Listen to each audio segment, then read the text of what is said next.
রুই কাতল সহ মিঠা পানির মাছের দরে ঊর্ধ্বমুখী প্রবণতা। শীত মৌসুমে দাম কমার আশা। এখনো মধ্যবিত্তের নাগালের বাইরে ইলিশ। পেঁয়াজের মোকামে সিন্ডিকেটের আধিপত্য, ক্ষোভ বাড়ছে ক্রেতাদের। যোগান বাড়ায় স্বস্তি ফিরছে সবজির বাজারে। সীমান্ত পথে জাল টাকা প্রবেশ রোধে বিজিবির বাড়তি সতর্কতা। বাড়ানো হয়েছে টহল কার্যক্রম ও গোয়েন্দা নজরদারি।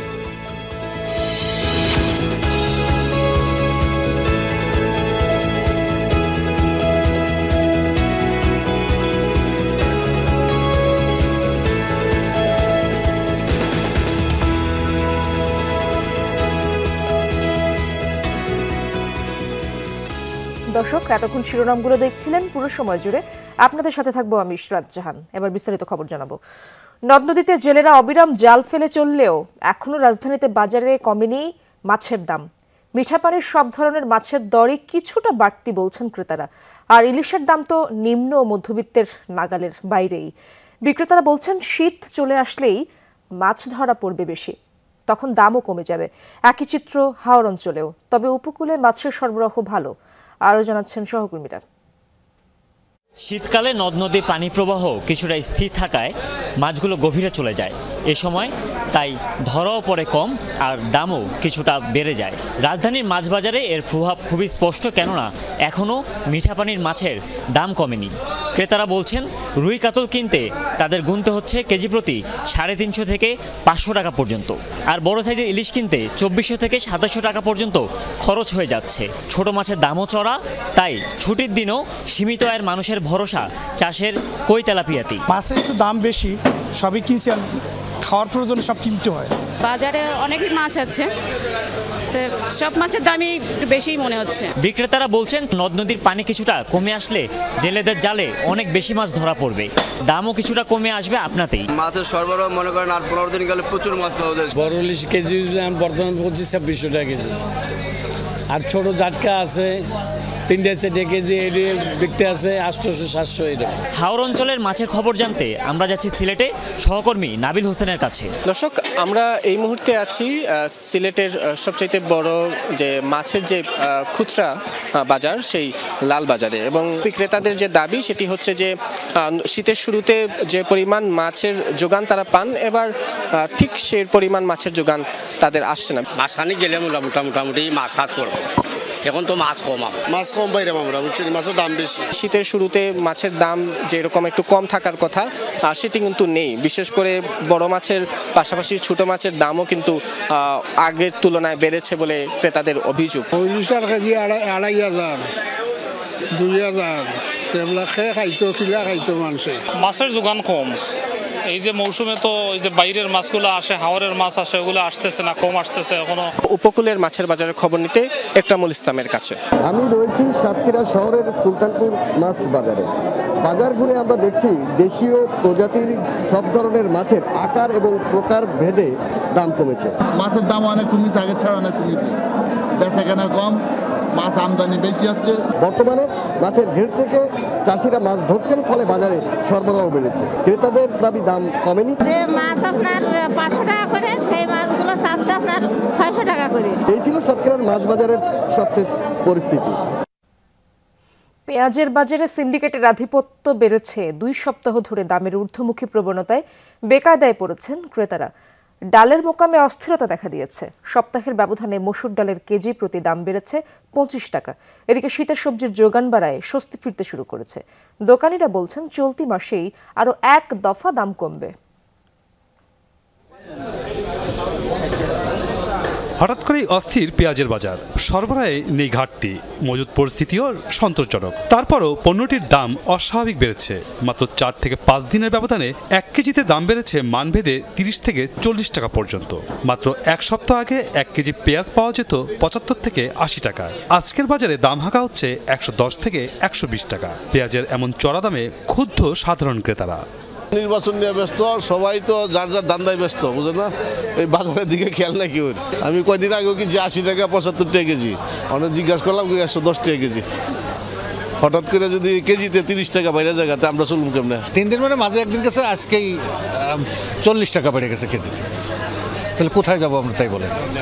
দেখার কেউ নাই, কেউ দেখতেছ না, জানতেছ না, মনিটরিং করে না। মৌসুমের শেষ পর্যায়ে ঘাটতি দেখা দিলে দাম কিছুটা বাড়ে, কিন্তু এখনও পেঁয়াজের যথেষ্ট মজুদ আছে এমন যুক্তি খুচরা বিক্রেতাদের। তাদের অভিযোগ, পাইকারি পর্যায়ে সিন্ডিকেট করে রাতারাতি দাম বৃদ্ধি করা হয়েছে। পাইকারি বাজারে যথেষ্ট পরিমাণ পেঁয়াজ আছে, কিন্তু ওনারা বাড়তি রেটে বিক্রি করতেছে। আমরা বাধ্যতামূলক কিনে আনতে হয়, আবার আমরা কাস্টমারের কাছ থেকে দাম বেশি নিতে হয়। কিছুটা স্বস্তির দেখা মিলছে সবজির বাজারে। নতুন করে আর দাম বাড়েনি, বরং বেশ কিছু সবজি চড়া দাম থেকে কমতে শুরু করেছে। গোলবেগুন, টমেটো আর গাজরের দাম এখনও শতক ছাড়িয়ে। বাকি প্রায় সব ধরনের সবজি মিলছে 60 থেকে 80 টাকা কেজিতে। এদিকে শীতকালীন সবজির যোগান বাড়তে শুরু করেছে। বিক্রেতাদের দাবি, নতুন করে আর সবজির দাম বাড়বে না, বরং 2 সপ্তাহ পর থেকে শীতের সবজির সরবরাহ বৃদ্ধি পাবে, যার ইতিবাচক প্রভাব পড়বে দামে। তো এখন একটু কমছে, তো আশা করি ইনশাল্লাহ পুরোপুরি শীতের সিজনে সবজিটা যখন পুরোপুরি লাগবে তখন অবশ্যই ইনশাল্লাহ কমবে। জায়গায় জায়গায় তো সিন্ডিকেট হচ্ছে, সেই সিন্ডিকেটটা যদি না থাকে ইনশাল্লাহ আমরা কমে পাবো। যতই আমদানি হবে ততই দাম কমবে, সামনে আশা করি যে দাম কমে যাবে আরো। এদিকে হঠাৎ করেই চলেছে দেশি মসুর ডালের বাজার। এক সপ্তাহের ব্যবধানে কেজিতে বেড়েছে 20 থেকে 25 টাকা পর্যন্ত। 1 কেজি দেশি মসুর ডালের জন্য গুনতে হবে 150 থেকে 160 টাকা। মাসুদুজ্জামান রবিন, যমুনা নিউজ, ঢাকা। পাইপলাইনের জরুরি রক্ষণাবেক্ষণ কাজের জন্য ঢাকা ও গাজীপুরের কয়েকটি এলাকায় 22 ঘন্টা গ্যাস সরবরাহ বন্ধ রাখা হয়েছে। সকাল থেকে সাভার অঞ্চলে গ্যাস সরবরাহ বন্ধ হয়ে যায়। গ্যাস না থাকায় অনেক এলাকায় রেস্টুরেন্টে ভিড় দেখা যায়। এর আগে গতকাল তিতাস কর্তৃপক্ষের এক বিজ্ঞপ্তিতে গ্যাস সরবরাহ বন্ধের বিষয়টি জানিয়ে দেওয়া হয়। শুক্রবার সকাল 9টা থেকে শনিবার সকাল 7টা পর্যন্ত রক্ষণাবেক্ষণ কাজ চলবে। এ সময় কড্ডা, কোনাবাড়ি, কাশিমপুর, মৌচাক, চন্দ্রা, কালিয়াকৈর, শ্রীপুর, নবীনগর, আশুলিয়া ও জিরোবো সহ আশপাশের এলাকায় সব শ্রেণীর গ্রাহকের গ্যাস সরবরাহ বন্ধ থাকবে।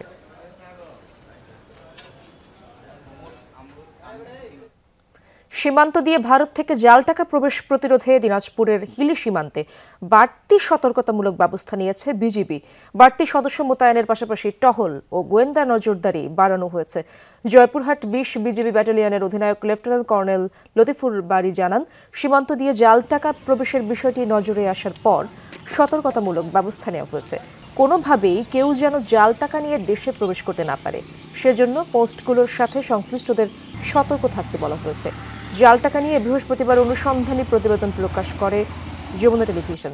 এরপর জাল টাকার নোট প্রতিরোধে সীমান্তে আভিযানিক তৎপরতা ও গোয়েন্দা নজরদারি বৃদ্ধির পাশাপাশি জনসচেতনতামূলক কার্যক্রম জোরদারের কথা জানায় বিজিবি সদর দপ্তর।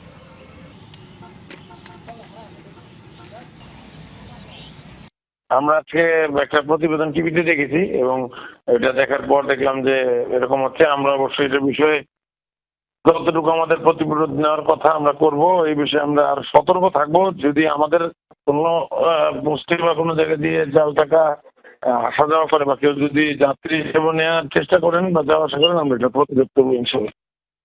জটিলতা কাটিয়ে আগামীকাল চালু হতে যাচ্ছে পাবনার নগরবাড়ি নৌবন্দর। যমুনা নদীর তীরে 36 একর জায়গায় 563 কোটি টাকা ব্যয়ে নির্মিত হয়েছে বন্দরটি। আধুনিক সুযোগ সুবিধা সম্বলিত এই নৌবন্দর চালু হলে পাল্টে যাবে স্থানীয় অর্থনীতির চিত্র, বাড়বে রাজস্ব আদায়, বলছেন সংশ্লিষ্টরা। 2018 সালে পাবনার নগরবাড়িতে একটি আধুনিক নদীবন্দর নির্মাণের কর্মযজ্ঞ শুরু হয়, কিন্তু ভূমি অধিগ্রহণে দীর্ঘসূত্রতা সহ নানা জটিলতায় 4 বছর মেয়াদী প্রকল্পের সময় বাড়ানো হয় দুবার। যমুনা তীরবর্তী 36 একর জায়গায় 563 কোটি টাকা ব্যয়ে গড়ে উঠেছে নৌবন্দরটি। এখানে রয়েছে 360 মিটার কংক্রিটের jetty, terminal, warehouse, godown, buffer godown সহ আধুনিক সুযোগ সুবিধা আছে। দ্রুততম সময়ে পণ্য লোড আনলোডের সুব্যবস্থাও। একাধিক পয়েন্ট হয়েছে, কেরেনে মাল নামাইতেছে, আগে ম্যানুয়াল ভাবে মাথায় মাল নামাইতো, অনেক সময় লাগতো। এরকম গুদাম ঘর বানাইছে, ভালো হয়েছে মালগুলি রাখার জন্য। সবসময় ডেজিং এর উপর রাখলে জাহাজগুলো যাতে পোর্টের সাথে ভিড়তে পারে, লোড আনলোডের জন্য অনেক সুবিধা হবে। এখন আরাম মতো উঠতে পারি, এখন আগের মতোই হয় না, কষ্ট হয় না, সুন্দর ওঠা যায়। বিআইডব্লিউটি এর কর্মকর্তা বলছেন, আধুনিক নৌবন্দর চালু হলে সুফল পাবে উত্তরবঙ্গ তথা পুরো দেশবাসী। বাৎসরিক 5 মিলিয়ন মেট্রিক টন মালামাল লোডিং আনলোডিংয়ের একটা ক্যাপাসিটি তৈরি হয়েছে এবং এই নৌপথটাকে সামনে প্রথম শ্রেণীর নৌপথে উন্নতি করার পরিকল্পনা বিআইডব্লিউটিএ নিয়েছে। এটা যদি আমরা প্রথম শ্রেণীর নৌপথ পরিণত করতে পারি তাহলে খুব দ্রুততম সময়ের মধ্যে বাৎসরিক 10 মিলিয়ন মেট্রিক টন মালামাল আমরা এই নৌপথ দিয়ে লোডিং আনলোডিং কার্যক্রম সম্পন্ন করে ব্যবসায়ীদের একটা ভালো সুযোগ করে দিতে পারবো। 8 নভেম্বর আধুনিক নদীবন্দরটি উদ্বোধনের কথা রয়েছে। নৌ পরিবহন মন্ত্রণালয়ের উপদেষ্টা অবসরপ্রাপ্ত brigadier general doctor M Sakhawat Hossain বন্দরের উদ্বোধন ঘোষণা করবেন। আফরোজা লামিয়া, যমুনা নিউজ। লক্ষ্মীপুরের রামগতিতে আগুনে পুড়ল 15টি দোকান, প্রায় 50 লাখ টাকার ক্ষয়ক্ষতির দাবি ব্যবসায়ীদের। বৃহস্পতিবার মধ্যরাতে আলেকজান্ডার বাজারে এই ঘটনা ঘটে। স্থানীয়রা জানায় একটি মুদি দোকানে বৈদ্যুতিক শর্ট সার্কিট থেকে আগুনের সূত্রপাত হয়। মুহূর্তেই আগুন আশপাশের দোকানে ছড়িয়ে পড়ে। খবর পেয়ে ফায়ার সার্ভিসের 2টি ইউনিট ঘটনাস্থলে পৌঁছে প্রায় 2 ঘন্টার চেষ্টায় আগুন নিয়ন্ত্রণে আনে। ক্ষতিগ্রস্ত দোকান মালিকরা দাবি করছেন প্রায় 50 লাখ টাকার ক্ষয়ক্ষতি হয়েছে। মালয়েশিয়ায় বাংলাদেশি সহ আটক করা হয়েছে মোট 184 অবৈধ অভিবাসীকে। বৃহস্পতিবার সকালে নিলাইয়ের একটি ব্যাটারি কারখানায় অভিযান চালিয়ে তাদেরকে আটক করে মালয়েশিয়া নেগেরি সেম্বিলান ইমিগ্রেশন বিভাগ। তাদের মধ্যে বাংলাদেশি সহ রয়েছে মায়ানমার, পাকিস্তান ও ইন্দোনেশিয়ার মোট 163 জন পুরুষ এবং 21 জন নারী, যাদের বয়স 20 থেকে 49 বছরের মধ্যে। তবে আটককৃতদের মাঝে বাংলাদেশি কতজন তা জানা যায়নি এখনো। ইমিগ্রেশনের পরিচালক বলেন, বৈধ পারমিট ছাড়া কাজ করার সন্দেহে জনসাধারণের অভিযোগের ভিত্তিতে প্রায় 4 ঘন্টা ব্যাপী চলে এই অভিযান। বৈধ কাগজপত্রবিহীন শ্রমিকেরা কারখানায় লুকিয়ে থাকার চেষ্টা করলেও হয়নি শেষ রক্ষা। কাতারের প্রবাসী বাংলাদেশিদের মাঝে ব্যাপক জমে উঠেছে রেস্তোরাঁ ব্যবসা। প্রবাসের মাটিতে দেশি খাবারের স্বাদ পেতে এসব রেস্তোরাঁয় প্রতিদিন ভিড় জমাচ্ছেন বহু মানুষ। কেবল প্রবাসী বাংলাদেশি নয়, বিদেশিদের মাঝেও সমানভাবে জনপ্রিয় হয়ে উঠছে এসব রেস্তোরাঁ। দেশীয় স্বাদের খাবার ছাড়াও সুলভ মূল্য এবং আন্তরিক সেবার মাধ্যমে কাতারের বাজারে নিজেদের আলাদা অবস্থান তৈরি করে নিয়েছেন প্রবাসী বাংলাদেশিরা। মধ্যপ্রাচ্যের দেশ কাতারে বর্তমানে বসবাস করছেন প্রায় 4.5 লাখ বাংলাদেশি। এদের একটি বড় অংশ কর্মজীবী হলেও অনেকেই গড়ে তুলেছেন নিজস্ব ব্যবসা প্রতিষ্ঠান। আর সাম্প্রতিক বছরগুলোতে কাতারের সবচেয়ে জনপ্রিয় ও সম্ভাবনাময় খাত হিসেবে বিকাশ ঘটেছে রেস্তোরাঁ ব্যবসার। রাজধানী দোহা ও এর আশেপাশের এলাকায় গড়ে উঠেছে বেশ কিছু জনপ্রিয় বাংলাদেশি রেস্টুরেন্ট। এর মধ্যে রয়েছে মধুবন, নিউ জামান, ঘরোয়া, হইচই, বৈশাখী, বিয়েবাড়ি, রয়্যাল নোয়াখালী সহ দেশি নামের নানা রেস্তোরাঁ। বাংলাদেশি এসব রেস্তোরাঁয় পাওয়া যায় বিরিয়ানি, খিচুড়ি, তেহারি, মেজবানি সহ নানা দেশীয় খাবার। পাশাপাশি রয়েছে আরবীয় ও ভারতীয় খাবারও। আমি দীর্ঘ 7 থেকে 8 বছর পরিচালনা করে আসতেছি। এর মাঝে কাতারে বাংলাদেশি প্রবাসীদের মাঝে আমি প্রবাসে দেশীয় স্বাদ পরিবেশন করার জন্য আমার ব্যক্তিগত এবং আমার কর্মকর্তা কর্মচারীবৃন্দ অনেক সহযোগিতা করে আসতেছে। বাংলাদেশি খাবারটাকে বিশ্বমানের করা যায়, আরো ব্র্যান্ডিং করে সেটাকে আরো বিশ্ব পরিচিতি করা যায়, সেখান থেকে আমার একটা ইনফ্লুয়েন্স ছিল।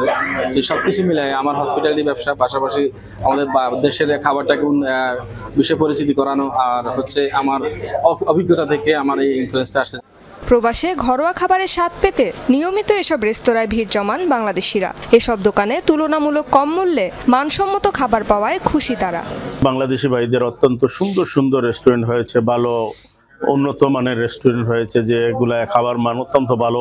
আমি মনে করি আগামীতে আরো এগিয়ে যাবে এবং বিভিন্ন জায়গায় এই দোহার বিভিন্ন জায়গায় এই নাজমা বলেন, দোহা জদিদ বলেন এবং আপনার ফিরোজ আব্দুল আজিজ বলেন, মতার খদিম বলেন, বিন ইমরান বলেন, মগলিনা বলেন, প্রত্যেকটা জায়গায় আমাদের বাঙালি ভাইদের রেস্টুরেন্ট রয়েছে। তো আমি বাঙালি ভাইদের প্রতি অনুরোধ করবো, আপনারা বাঙালি হোটেল যেখানে পাবেন সেখানেই খানা খাবেন। 2022 সালের ফুটবল বিশ্বকাপের পর ব্যাপক বিকাশ ঘটে কাতারের পর্যটন শিল্পে। এর সঙ্গে তাল মিলিয়ে দেশটিতে বাড়ে রেস্তোরাঁ ব্যবসার চাহিদাও, আর এতে কর্মসংস্থান হয় বহু প্রবাসী বাংলাদেশির। রেজবানা সাইমা, যমুনা নিউজ। গেল সপ্তাহেও মার্কিন ডলারের দাম প্রায় অপরিবর্তিত ছিল। সপ্তাহের শেষে 10 পয়সা কমে বিনিময় মূল্য। স্থিতিশীল ছিল অন্য বিদেশি মুদ্রার দামও। এনসিসি ব্যাংকের তথ্য মতে সপ্তাহের শুরুর দিকে মার্কিন ডলার লেনদেন হয়েছে 122 টাকা 70 পয়সায়।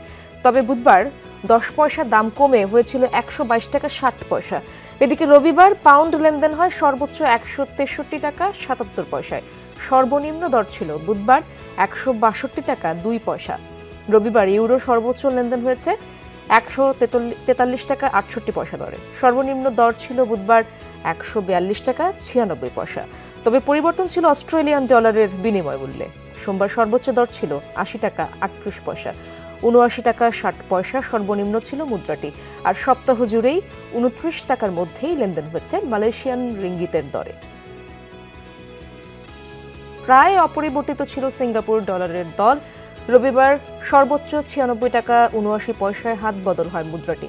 বুধবার সর্বনিম্ন দর ছিল 96 টাকা 25 পয়সা। পরিবর্তন আসেনি সৌদি রিয়ালের দরে। 32 টাকা 72 পয়সা দরে লেনদেন হয়েছে মুদ্রাটি। কানাডিয়ান ডলার রবিবার সর্বোচ্চ লেনদেন হয় 87 টাকা 58 পয়সা দরে।